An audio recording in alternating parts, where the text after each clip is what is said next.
and welcome to Roadside Notes. I'm Christopher, the Route 66 chaplain, and these are the readings from the Faith and Good Courage Journal found at faithgoodcourage.com. These are my stories from and for the road, a little grace for the miles ahead, and reminders that hope still travels with us.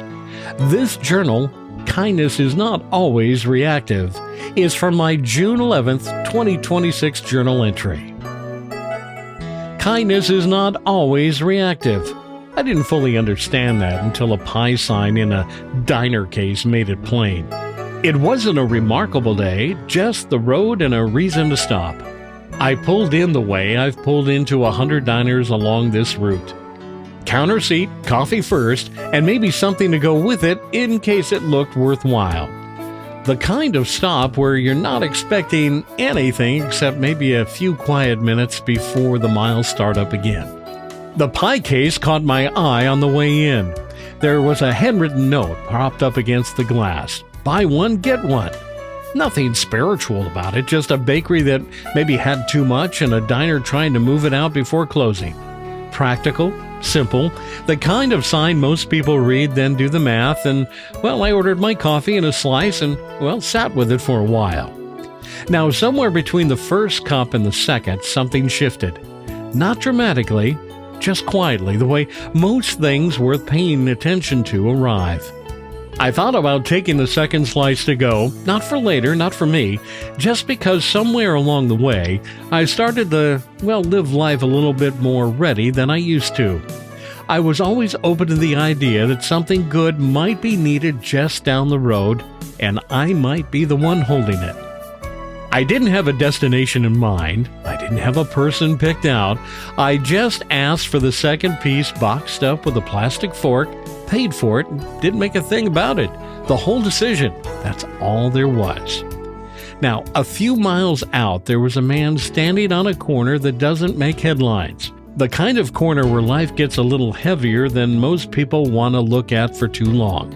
A simple sign drawn, hungry. He wasn't asking for anything more. He was just standing there the way people stand when the day has worn them past the point of pretending otherwise. So I pulled over. I didn't have a speech, didn't have everything figured out. I just rolled down the window and held out the box and said something like, "I picked up an extra piece of pie back there. Thought you might want it."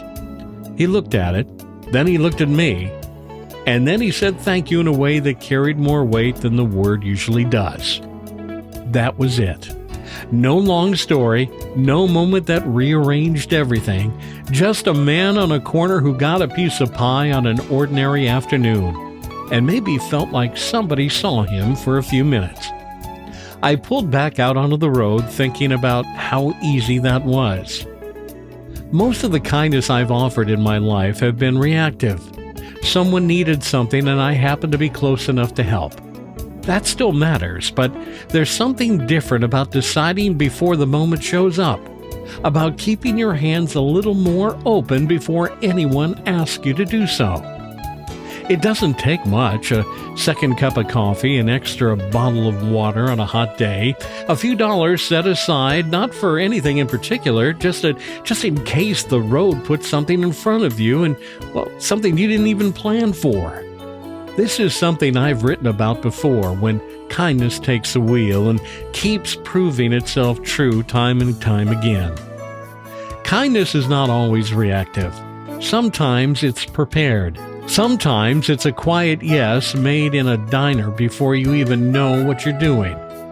And that posture, that small shift in how you do things and move through the day, is what turns ordinary stops into something worth carrying home. In my roadside reflection, kindness is not always reactive. Sometimes it starts with a small decision made before the need is even visible. The sign in the pie case was ordinary. The corner was ordinary. The man standing there was carrying something heavy in a way most people never would have slowed down to notice. But one quiet decision made over coffee before the moment arrived turned a regular Tuesday into something worth remembering. You don't have to wait for something big to move you. Just stay ready. Keep your hands open. The moment will find you. Travel well, my friends. Have faith and good courage.